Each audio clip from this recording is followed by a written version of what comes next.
We're excited to be back at Big Dog Ranch. I don't know if you haven't seen this place. You guys sit down. If you haven't seen this place, it's pretty incredible. So I do want to thank Lori for hosting us yet again. We had a great bill signing earlier this year for some great legislation. And today, I'll be joined by Commissioner Wilton Simpson talking about how we take puppy protection to the next level. There's been a lot of things we've wanted to do over the years that somehow always grinds to a halt in the legislature, and now we want to make sure we get all this across the finish line. We are joined today by Commissioner of Agriculture Wilton Simpson, our Department of Business and Professional Regulation Secretary Melanie Griffin, and of course Lori Simmons, founder and CEO of Big Dog Ranch Rescue. We're also joined by, I believe we have Senators Garcia and Harrell, Representatives Weinberger, Gerwig, and Gossett-Seidman. Are you guys here? Oh, good, yeah. So it's always great to see you guys. My wife, so in her prior iteration before First Lady, had a TV show, and what she would do is she would scour the dog, where they would potentially euthanize, the shelters where they could potentially be euthanized. They should be no-kill shelters, but some places run by cities, whatever. So she would basically find them that were due to be euthanized. She would put them on her TV show and say, please adopt it, and she got a good response. But what she would do in the meantime is bring them home. So I would show up, and there'd be like a new dog running around sniffing me. And then she brought cats, and she did a lot of other stuff. And then more recently, we've helped get dogs adopted out. I mean, we've had a number of them running around the governor's mansion that have been able to find good homes. They did, Casey and the kids rescued a couple mutts that the kids really like, so we do have those mutts permanently. I don't think the kids would let us adopt those out, and they're very scraggly, kind of like left in the wild in Tallahassee in some urban area, and then they get and the kids love them. So we have that, and my kids, they're here somewhere with Kate, but I think they just like all the dogs. So I think they're looking at dogs. I don't think we're doing it. So we've done that, and so we know how important it is, and that's obviously the mission here of Big Dog Ranch. More than anyone has done such a great job. And part of it is just these are our friends. Like, it doesn't matter how bad everything's going on the outside world. You come home, man, that dog's going to be there for you and wanna greet you. And they truly are man's best friend. And part of that is important. But I will tell you, they've had huge impacts on advancing policies, helping people in the community, and you name it. One of the things that I started doing very early on when I was first elected into office, 10 years ago or whenever it was recognize that we had a lot of military veterans that had a lot of mental health problems. And you saw veteran suicides. I mean, it's still something, that we grapple with. I mean, part of that is just the legacy of the GWAT, Global War on Terrorism, where you didn't have a draft. You had a small number of people going over and over, Afghanistan, Iraq. It was tough. And it creates invisible wounds when you come back, and those are not as easy to deal with in many respects as the physical wounds. And I think what the VA did for many years was just say, it can all be solved with pharmaceuticals. So, okay, you have this, write a script. Well, that did not work for many veterans. And honestly, I think a lot of people that I've talked to in the community think it contributed to the suicides. But one of the things that worked was pairing the veteran suffering from post-traumatic stress with a specially trained service dog. So you had these organizations. We had one up where I was in Ponte Vedra Beach, Canines for Warriors. They would train them, and then they would pair them. And I will tell you, they had a very low suicide rate once that happened. So we had a lot of veterans that were advocates for that. The VA was pushing back.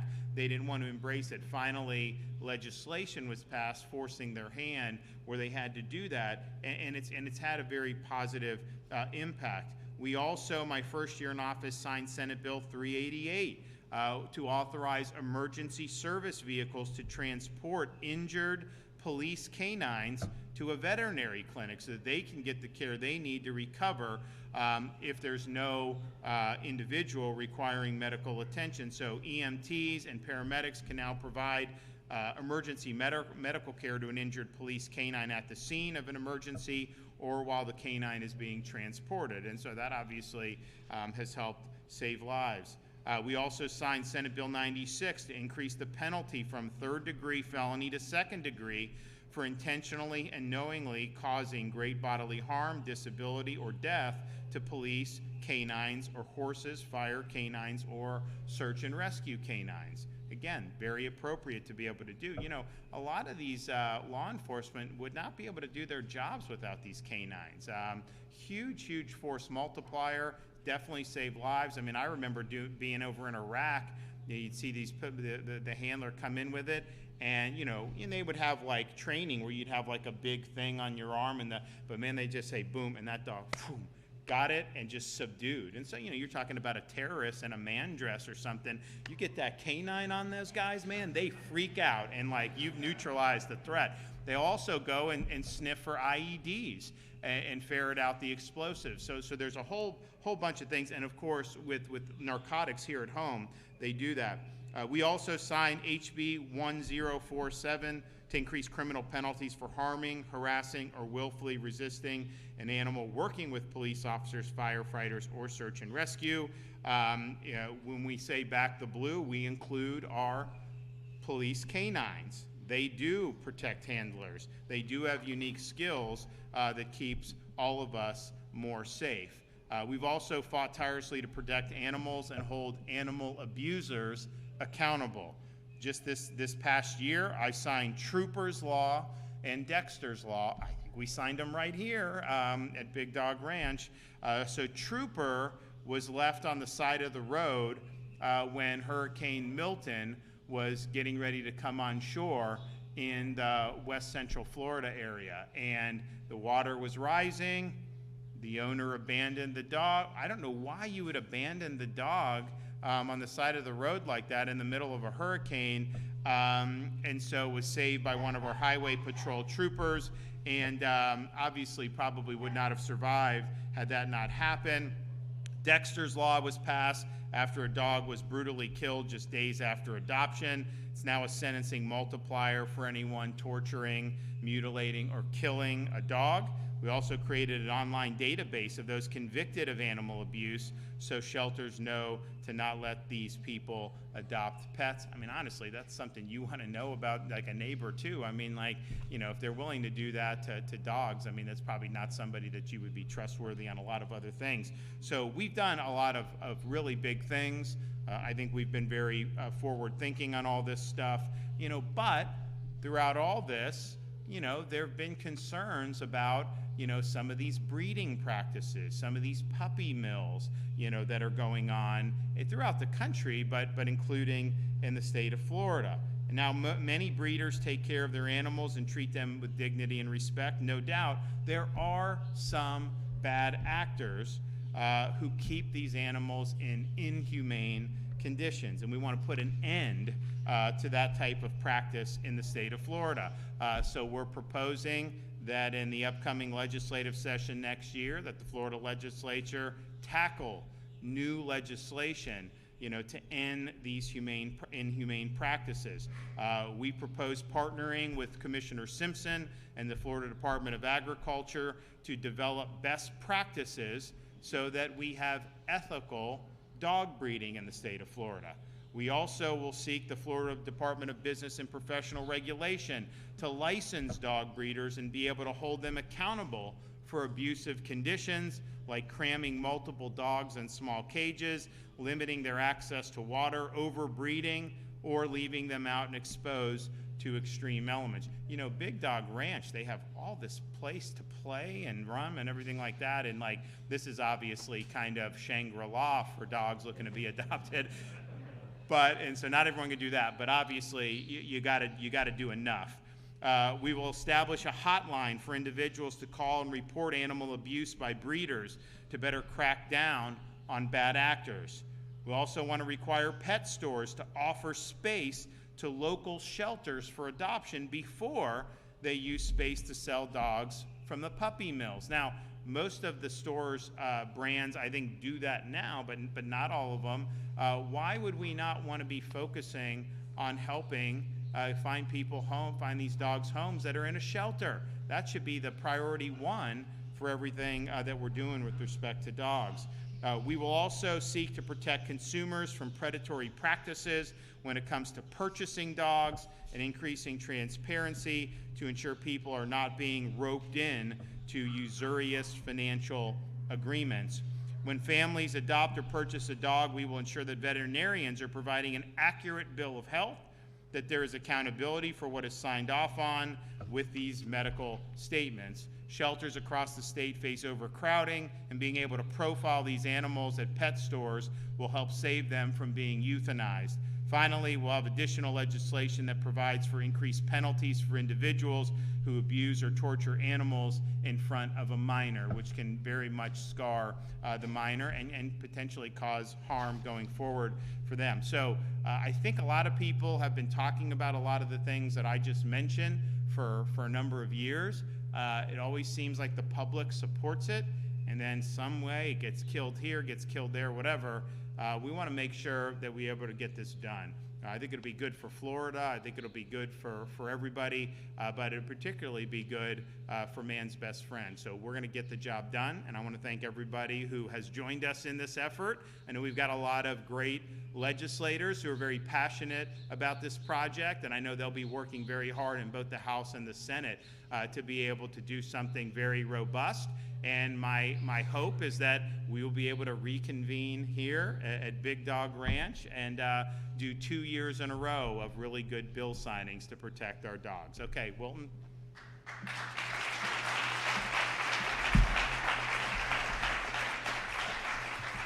Thank you, and I want to congratulate Lori for getting us all here today. And I've known Lori many years, and if you know her passion for dogs, this is just a small tip of the iceberg to be here today at Big Dog Ranch. And by the way, we have a big fundraiser coming up in a few weeks. Everyone can attend or send resources to get this done. So congratulations. I also want to thank the governor. You know, the governor has led, I've worked with the governor his 7 years as he has been governor, and he's done an amazing job for Florida. We can talk about COVID, you can talk about hurricane response, you can talk about law enforcement, you can talk about all the things that the governor has done to lead the state of Florida, you know, in this century, and one of the most effective governors Florida's ever had, and we appreciate your leadership on this effort, Governor.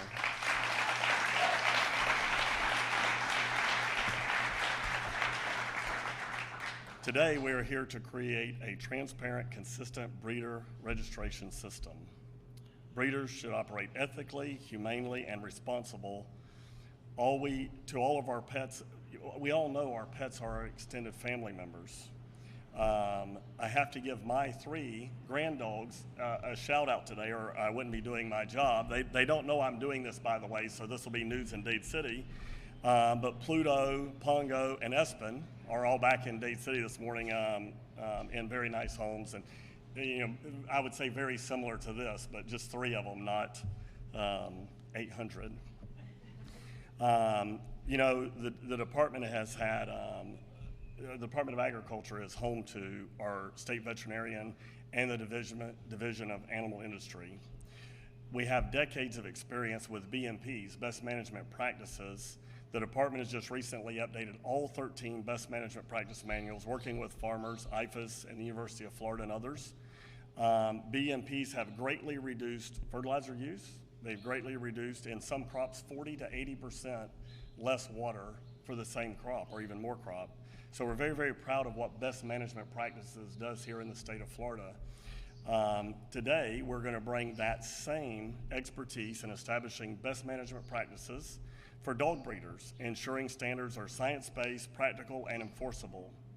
We will work with the Florida Board of Veterinary Medicine to ensure that the BMPs are based on the latest advancements in animal care and are effective. The department is proud to partner with Secretary Griffin and the Florida Department of Professional Regulation, which will take on the critical role of registration and oversight. And so we're all in this together, right? These are extended members of our families. We know that. We need to take this issue as serious as it is. And I really do appreciate the governor and his work in bringing this forward. And Lori, again, I want to congratulate. I've known Lori for many years, by the way, and I've heard about this for many years. Hopefully this year we will get something like this done and be very effective. Thank you for having me, Governor.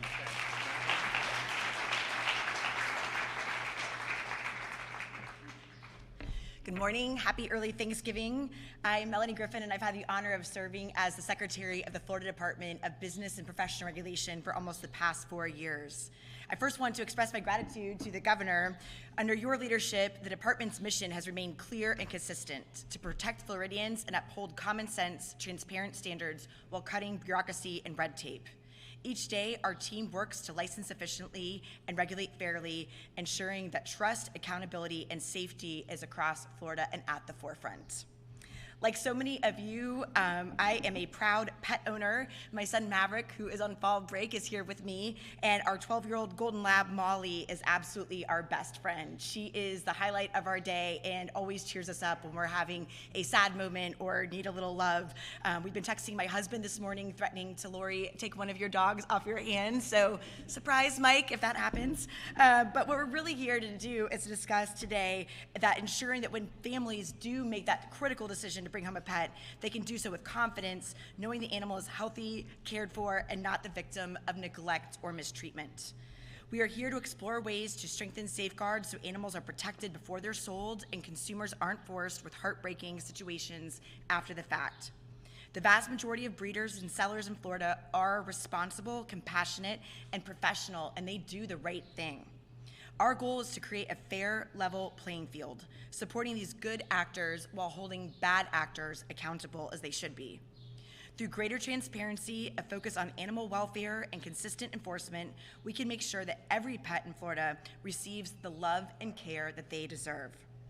By continuing to work hand in hand with veterinarians, responsible breeders, retailers, shelters, and local officials, we can build policies that keep animals safe while supporting businesses that operate with integrity.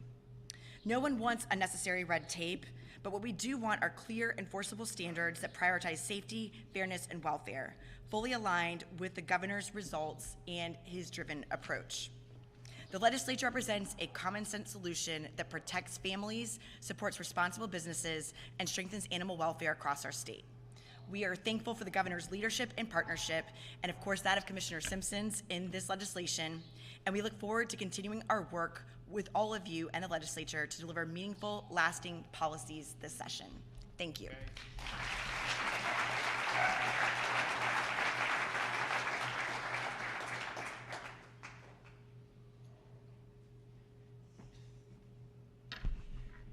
Thank you all so much for coming on such an important day here, celebrating keeping dogs safe.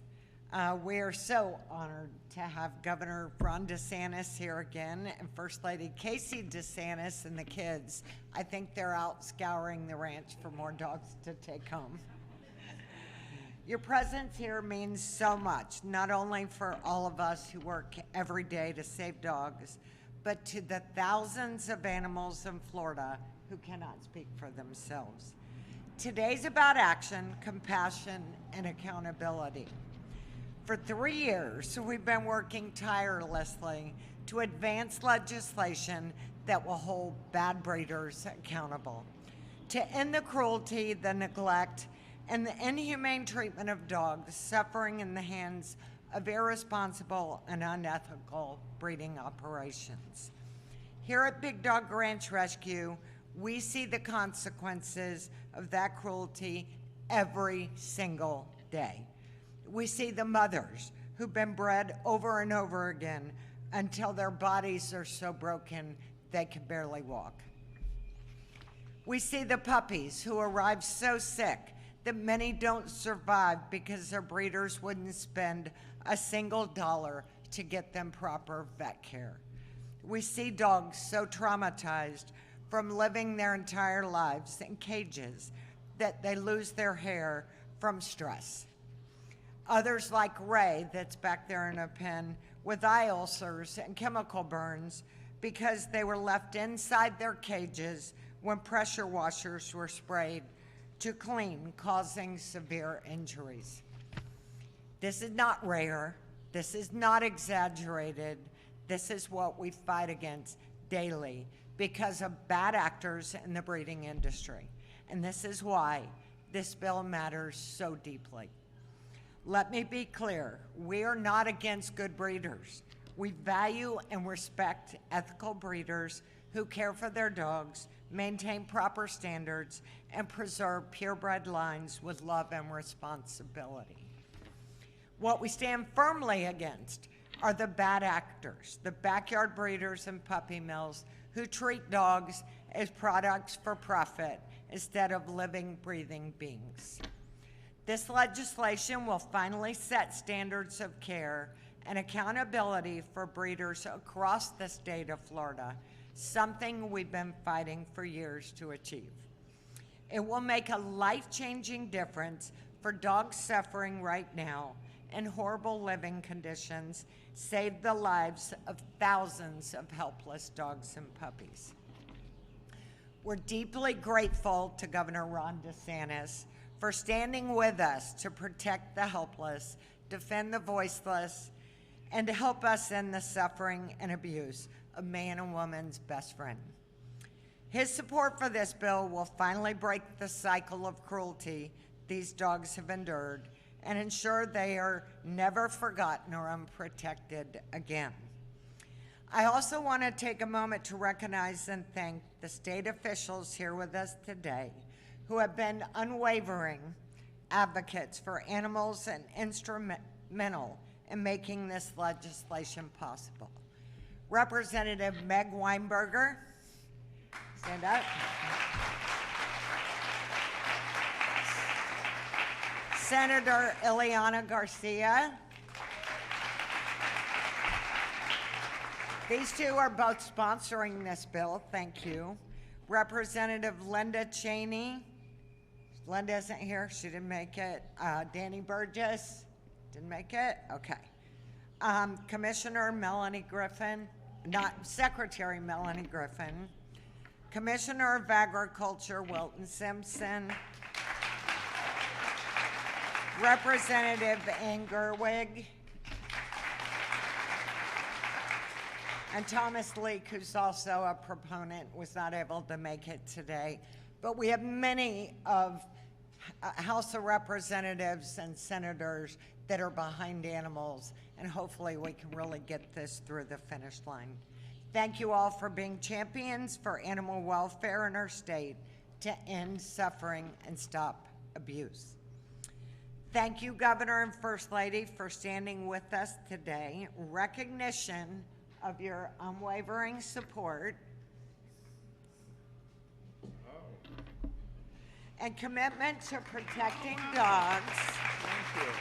We're honored to present this award to you. Thanks so much. Thank you. Thank you for giving dogs a voice. Yeah. And for helping so many animals. So we're very appreciative. Thanks so much. God bless you. God bless you. Thank I'd you. love to get Wilton and Melanie. Come on up here, guys. Meg, Ileana, Gerwig. We can get up here and get.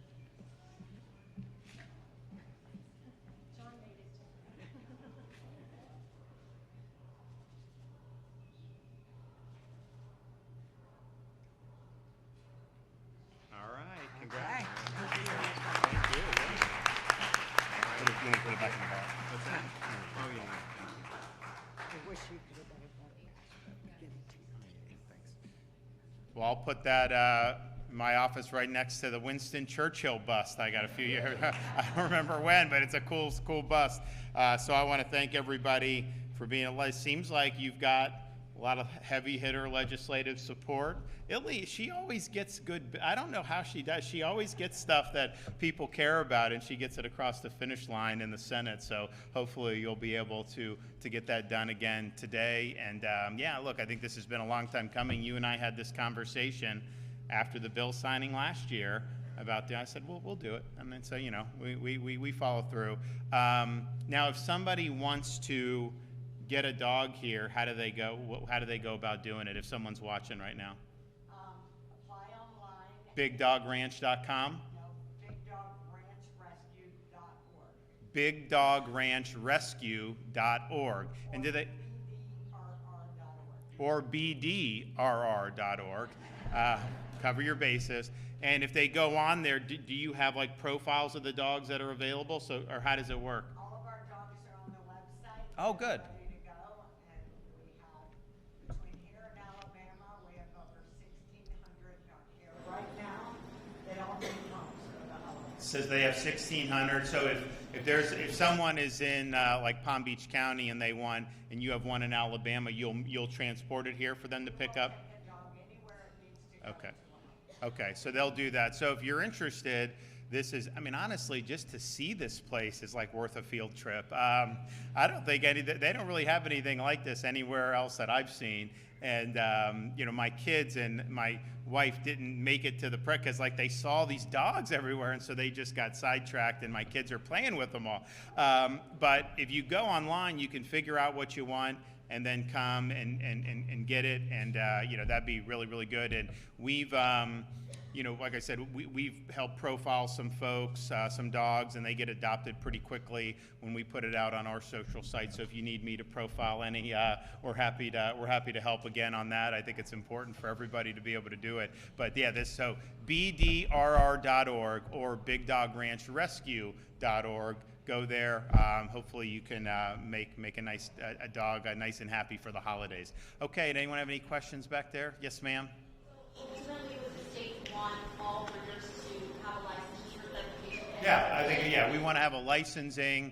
It's a way to ensure standards are met. And I think doing it in a way that's efficient and not intrusive, because most of the breeders do a good job. But, you know, there are some that are going to run afoul, and we want to hold them accountable. What kind of consequences have you guys talked about would somebody face if they were to breed an Well, legislature will determine some of that, but you know, the issue with license is, you know, it's kind of like if you go to Vegas, like you get a casino license, like that's like gold to them, right? Because if you run afoul and they pull your license, well, then all of a sudden, you know, you can't operate. So just the fact that you ensure that, and people could lose a license to operate, that's a huge thing in and of itself. And there obviously can be more penalties for that. Now on the mistreatment, you know, we've proposed very strong penalties because I just think it's important. I think we want to deter.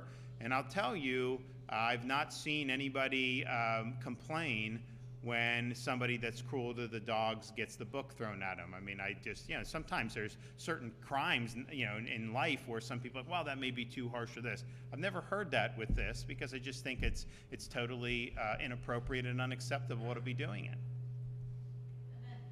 on the consumer side, is there any protections for people purchasing knowingly or unknowingly? Yeah, so there's transparency proposals for health of the dog, financial arrangements. You know, they'll do some of these financing schemes and then people can't afford it. And then what happens to the dog? You know, it's just, it's not the way to do it.